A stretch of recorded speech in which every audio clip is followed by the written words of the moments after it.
palavra de Deus, 2 Timóteo, capítulo de número 4. Nossa meditação de hoje está em 2 Timóteo, capítulo de número 4.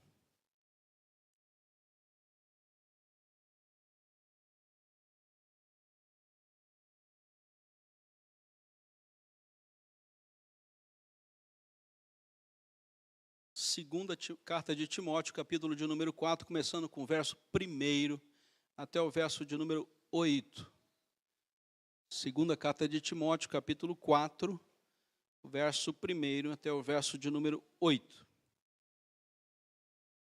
Conjuro-te perante Deus e Cristo Jesus, que há de julgar vivos e mortos, pela sua manifestação e pelo seu reino. Prega a palavra, insta, quer seja oportuno, quer não. Corrige, repreende, exorta com longanimidade e doutrina. Pois haverá tempo que não suportarão a sã doutrina.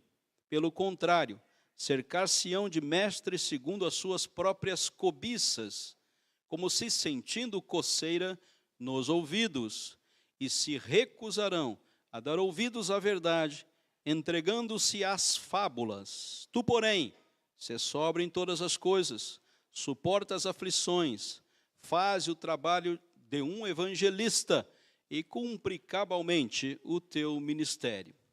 Quanto a mim, estou sendo oferecido por libação, por sacrifício, e o tempo da minha partida é chegado. Combati o bom combate, completei a carreira, guardei a fé. Agora a coroa da justiça já me está guardada, a qual o Senhor, reto juiz, me dará naquele dia, e não somente a mim, mas também a todos quantos amam a sua vinda. Oremos. Deus, obrigado pela tua palavra que está diante de nós, palavra viva, santa, palavra que tem o poder de nos fazer santos e nos dar herança em Cristo. Obrigado, Senhor, porque o Senhor nos deixou para que possamos crescer, desenvolver, nos alimentar e estarmos, Senhor, em condições de nos apresentar diante de Ti na glória, louvando e adorando a Ti como o único Deus verdadeiro, até que esta data seja chegada. Assim como vemos na Tua palavra, testemunho do Teu servo apóstolo Paulo. Te agradecemos, Senhor Deus, porque o Senhor tem nos sustentado, tem nos dado a capacidade de entender exatamente aquilo que o Senhor espera de nós, e caminhamos pela fé presente do Senhor, para vivermos nesta continuidade. Assim seja conosco, Senhor, porque precisamos de Ti, em nome de Jesus. Amém. Meus queridos, inteligência espiritual. Nós temos que desenvolver e crescer na dimensão da possibilidade que temos para viver aqui na Terra de uma forma inteligente. Deus fez algo muito importante para nós e nos diferenciou de toda a criação. Ele nos deu uma capacidade de raciocínio. Nada mais se manifesta na mesma leitura, com essa máquina incomparável, que é a capacidade da gente processar informações. Só nós temos essa possibilidade, ninguém mais tem, e nada mais tem. Nós estamos aqui e vivemos para a glória de Deus, somos imagem e semelhança de Deus, temos capacidade de entender, de compreender, de assimilar e de viver de acordo com aquilo que nós processamos e nós idealizamos. Deus nos dá essa capacidade de uma forma muito especial. Ele diz, somente vocês terão esta capacidade, ninguém mais e nada mais. Só vocês conseguirão processar por livre agência, pela capacidade de processar informações. Nós temos a possibilidade de máquinas fazerem isso hoje, mas não com o toque de Deus, mas com a habilidade que o próprio homem recebeu de, conhecendo a ciência, desenvolver a sua tecnologia. Isso nos ajuda em muito, e vai ajudar muitas pessoas, e vai ajudar e multiplicar a ciência em nosso tempo. Mas não é isso que nós estamos tratando aqui hoje, mas da sua inteligência de viver no Espírito de Deus. É preciso que você adquira essa inteligência hoje, o mais rápido possível. Senão você será jogado dentro de um mundo de espiritualidade, para um lado e para outro, como massa de manobra. Ora abraçando uns, ora rejeitando outros, ora se apaixonando por algumas ideias, por alguns entendimentos lógicos, e você vai ficar voando de lado a lado, sem discernir o seu tempo. E é preciso que você faça isso urgentemente, porque todos querem te manipular. Todos querem usar você. Em todo o universo religioso, o desejo é te usar. Usar a sua vida, usar os seus bens e usar os seus valores. Ou você acorda para a vida, meu querido, ou você vai ser manipulado. Essa é uma hora importantíssima para você. E só há uma possibilidade de fazermos isso, se o próprio Espírito Santo de Deus nos conduzir. Antigo Testamento, o profeta de Deus está diante de uma grande batalha. E ele tem um discípulo dele com ele. E ele fala: nós vamos perecer, nós vamos morrer, não tem jeito. Olha que grande exército está ao nosso redor.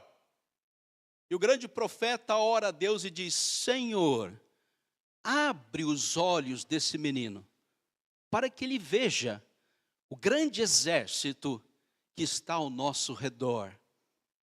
E Deus atendeu a oração do profeta, e aquele jovem servo de Deus olhou e viu um grande exército ao redor deles.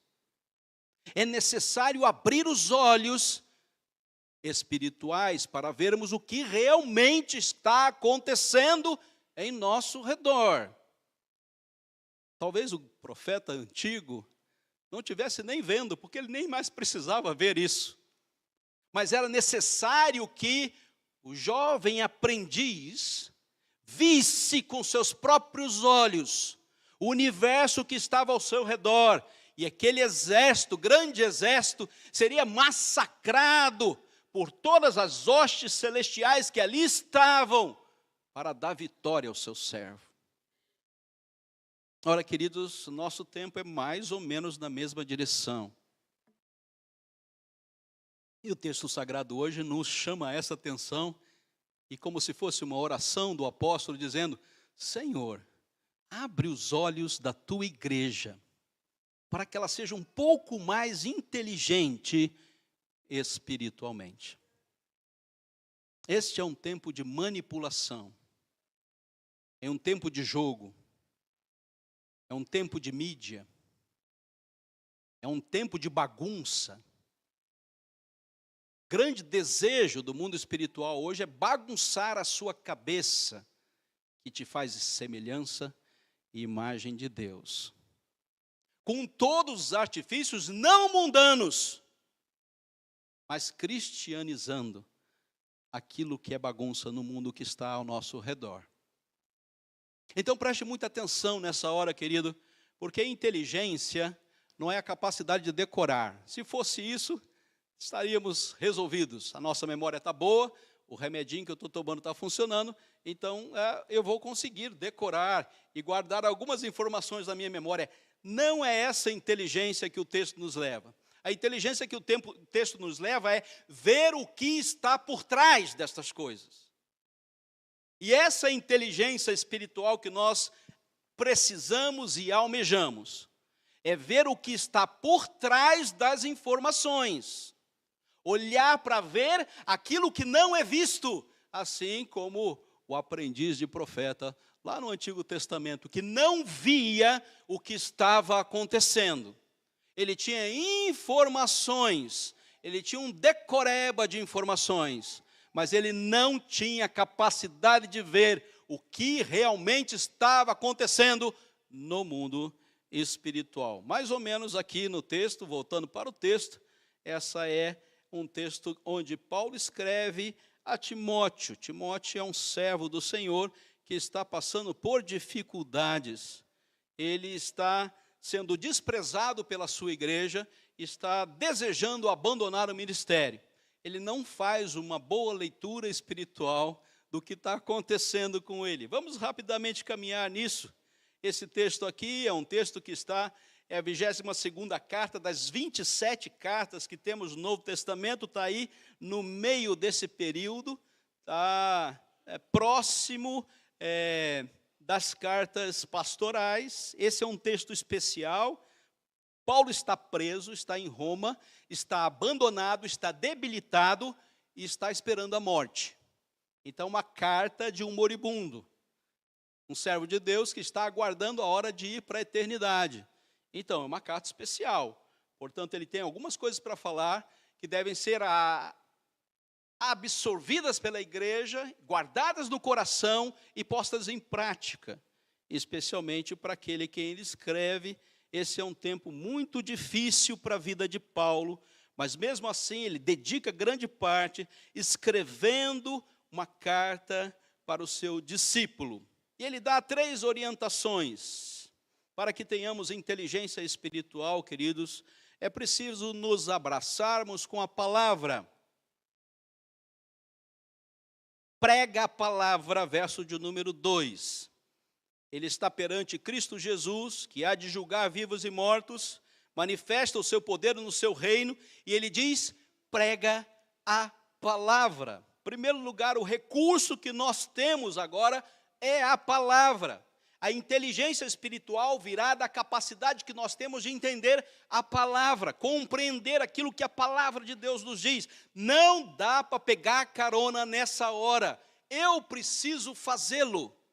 Eu preciso entrar no meu quarto, fechar a minha porta, me abraçar com a palavra. Esse é o recurso que eu tenho. Não é a inteligência do pastor que vai me ensinar, e não é a inteligência do teólogo que vai passar algumas informações para mim. Isso são só informações. A palavra entra no coração pelo Espírito, e somente pelo Espírito. A informação que o pastor dá e o teólogo dá são apenas informações. Capacidade de comunicar. Uns fazem muito bem e outros fazem muito mal. Mas, com certeza, a gente pega algumas informações disso. Pois bem, agora faça uma leitura espiritual do que você leu. Você precisa fazer isso. É ela que vai trazer inteligência para você. E guarde no seu coração. E não deixe que ninguém tire de lá. Porque hoje, para manipular as pessoas, está muito fácil. A gente tem muitos recursos para manipular vocês. As igrejas têm muitos recursos para tirar dinheiro do bolso de vocês.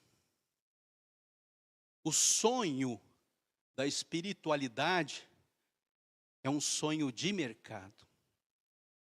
E esse é o nosso tempo. Todos querem botar a mão no seu bolso. Estava pastoreando Araucária. Estava pastoreando Araçatuba. E tinha um irmão muito querido, amado. E ele frequentava a nossa igreja. E ele falou assim, pastor, a liturgia de vocês é muito pequena e a sua pregação é muito curta. Eu falei, puxa vida.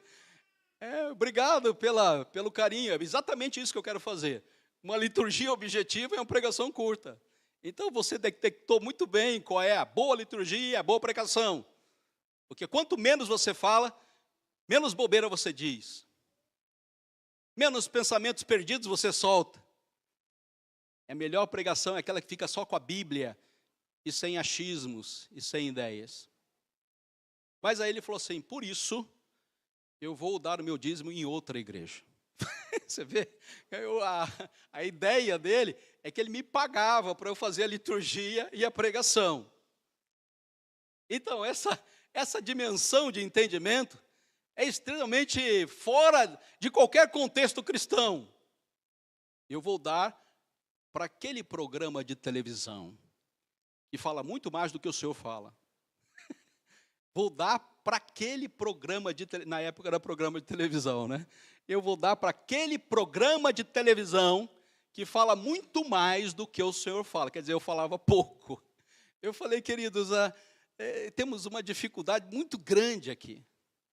É preciso que a gente cresça em inteligência.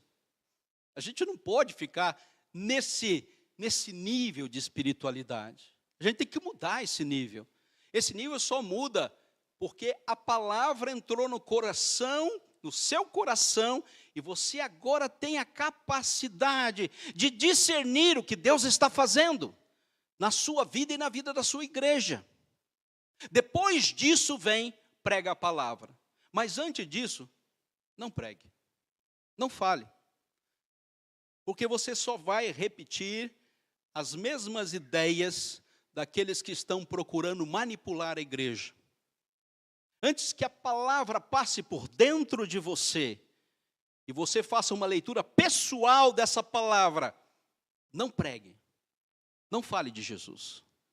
Porque você só vai repetir aquilo que outras pessoas disseram. É preciso que a palavra passe dentro de você. Você só prega aquilo que passou por dentro.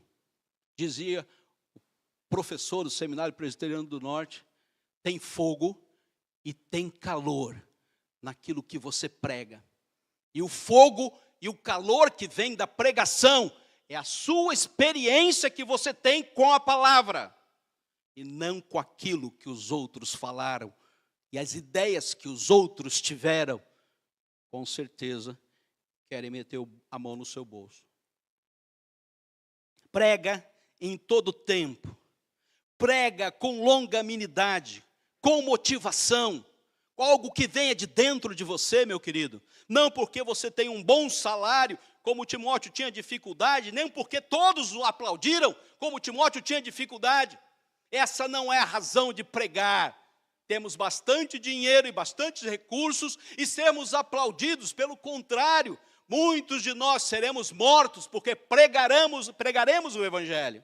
Daremos a nossa vida por isso, seremos cuspidos, seremos escarrados.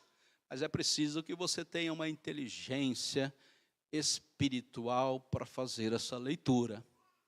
Quando você for cuspido e for escarrado, quando falar Jesus Cristo é o único e suficiente Salvador. Segundo lugar, e tão importante quanto pregar é tomar uma posição.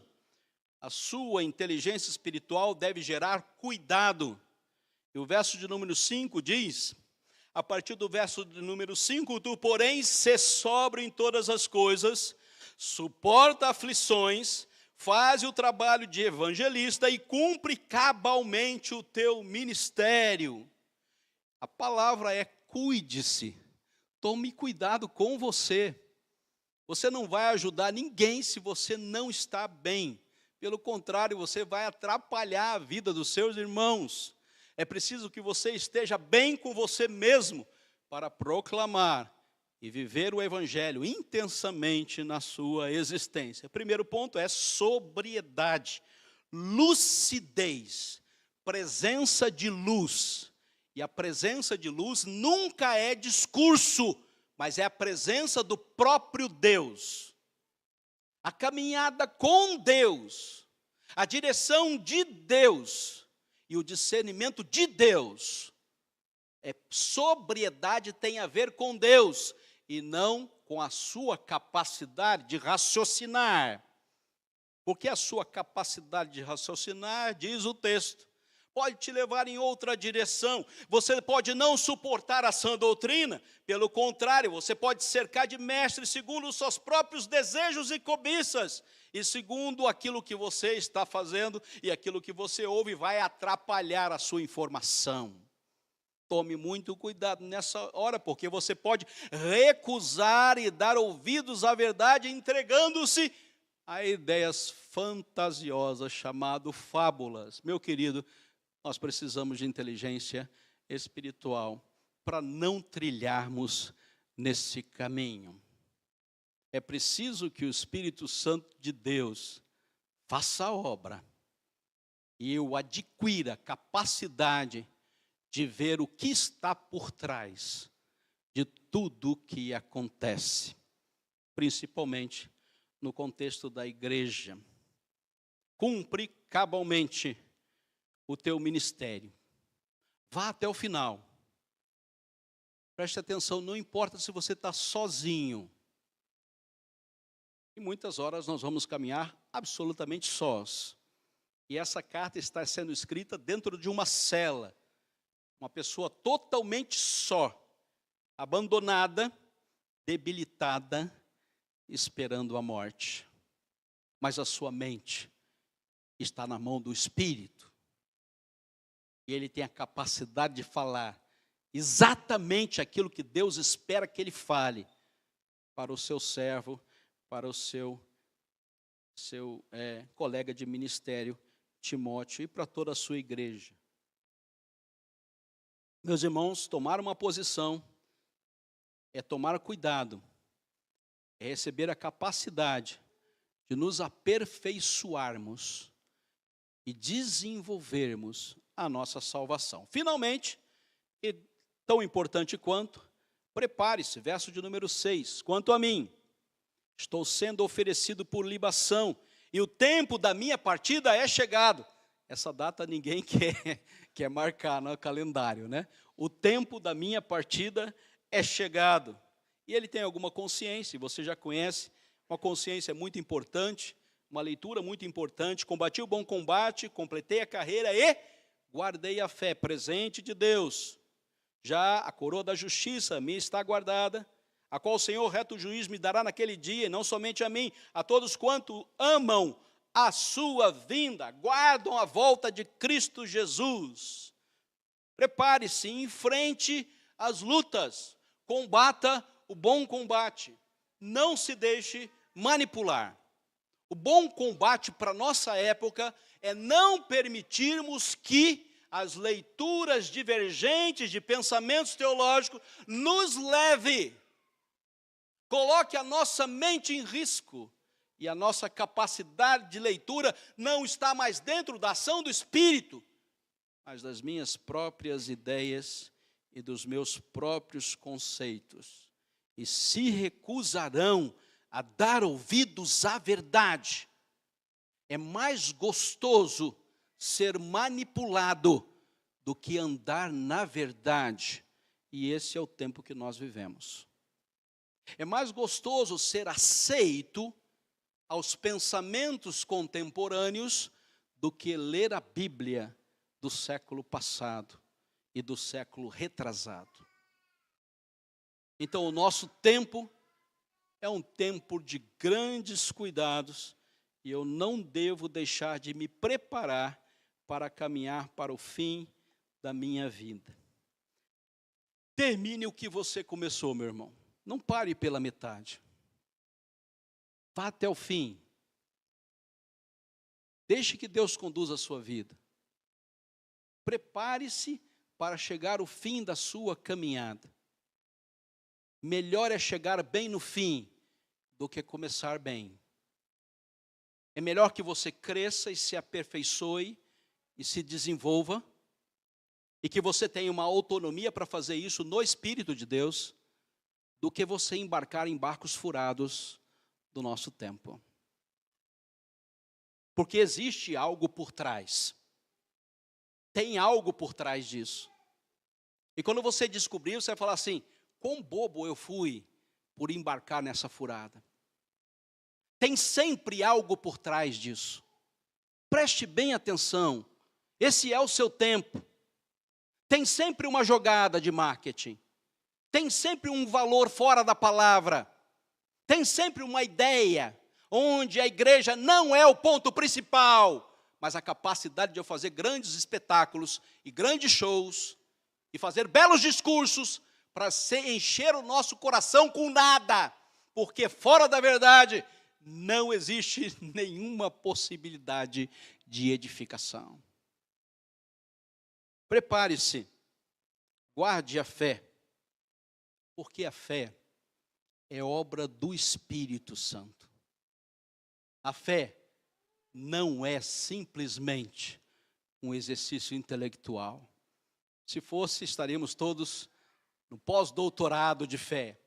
E não existe pós-doutorado de fé. Não está nas bancas das academias. A fé que você precisa está aí, no seu espírito, no Espírito Santo de Deus, para lhe dar todas as informações que você deve guardar. Quanto a mim, eu sou do Senhor e eu estou preparado.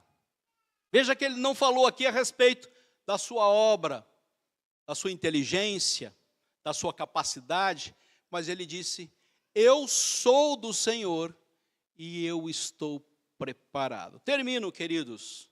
Primeira lição, a vida cristã só é possível na força que Deus dá. A vida cristã só é possível na força que Deus dá. Fora da força que Deus dá, não existe vida cristã. Segundo lugar, fortifica-te na graça que há em Cristo Jesus. Esse é o presente, capítulo 2, verso 1, que Deus tem para a sua igreja. Qual é a nossa oração hoje? A nossa oração hoje é, Senhor, abre os meus olhos para que eu veja. Abre os meus olhos para que eu veja. Não me deixe mais ser manipulado. Não me deixe mais ir junto com a massa. Ainda que eu tenha que ficar sozinho no Evangelho, eu vou caminhar na orientação do teu Santo Espírito. Que Deus abençoe a sua palavra. Amém.